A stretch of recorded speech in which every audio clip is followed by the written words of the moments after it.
Thank you, Ambassador, for being with us today, and good to see you again. And please accept my best wishes for your safety and the safety of all of your people amid this ongoing horrific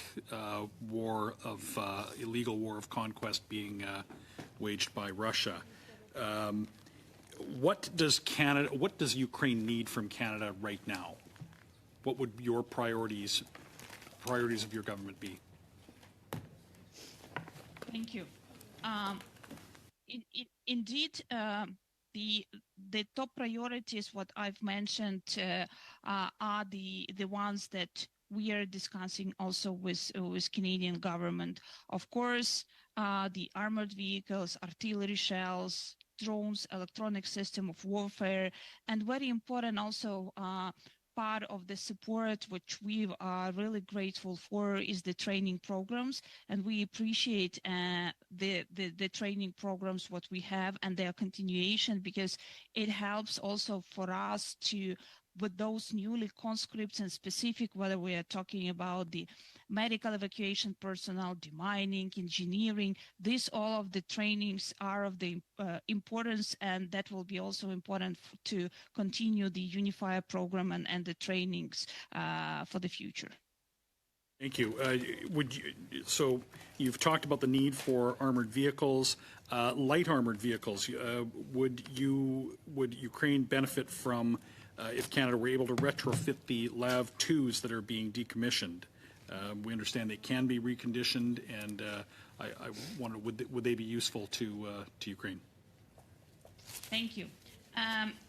Actually, for this question, I think that's need to the discussion need to be about the specific, meaning what kind of the weapons need to be installed, what kind of the level of the protection they get, and also the third important thing is the readiness for the maintenance and the spare parts of the armored vehicles, whether it's the new one or the decommissioned one, because as you can imagine, their usage in the battlefield is times and times and times heavier than on the training basis.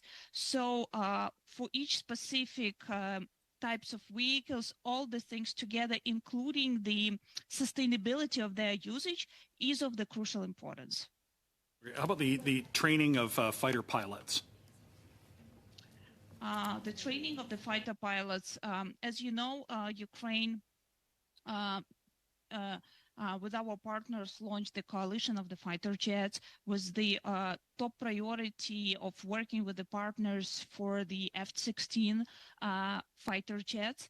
And we of course, we need the training for the pilots, both the pilots themselves, the engineering parts, logistic, navigation, with the top priority as of now, this is F-16 fighter jets.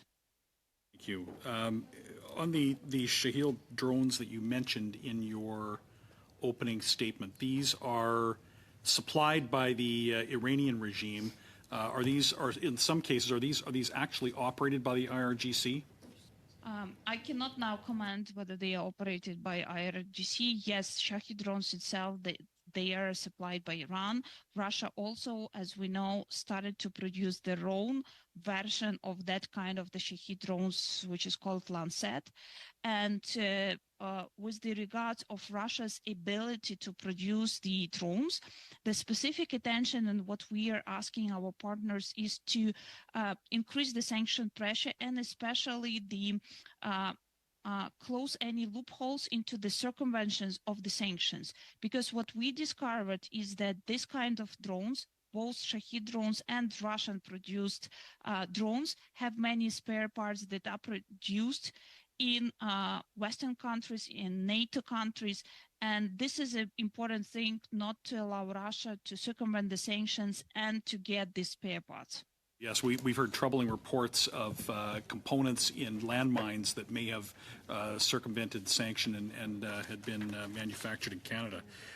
Just on artillery shells, I understand from our travels as a committee, we visited the Canadian base in Latvia, among other stops on our trip. We heard all about the importance of artillery shells and the expenditure rates. Can you comment on, has Ukraine been able to, there are reports that Ukraine has successfully narrowed the gap a bit on firing rate, but what are your needs on artillery shells, and what can Canada and other allies do to ensure that you have adequate supplies of artillery shells to be able to sustain and ultimately achieve victory in this?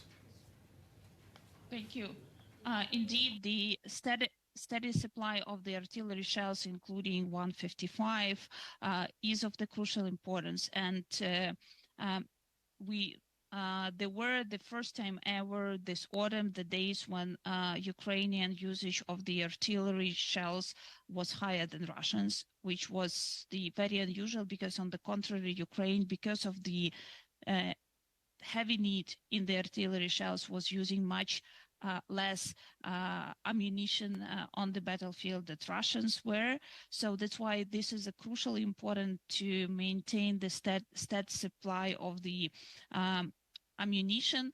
And of course, we are grateful to Canada for supplying us with the ammunition, but that's the level and the needs for the ammunition. We are counting in 100,000 and million of rounds of the ammunitions. That's why you can understand, the magnitude of the need. So the ramping up production, both in Ukraine and all of the NATO countries, is crucially important to be able to sustain with the supply of the ammunition.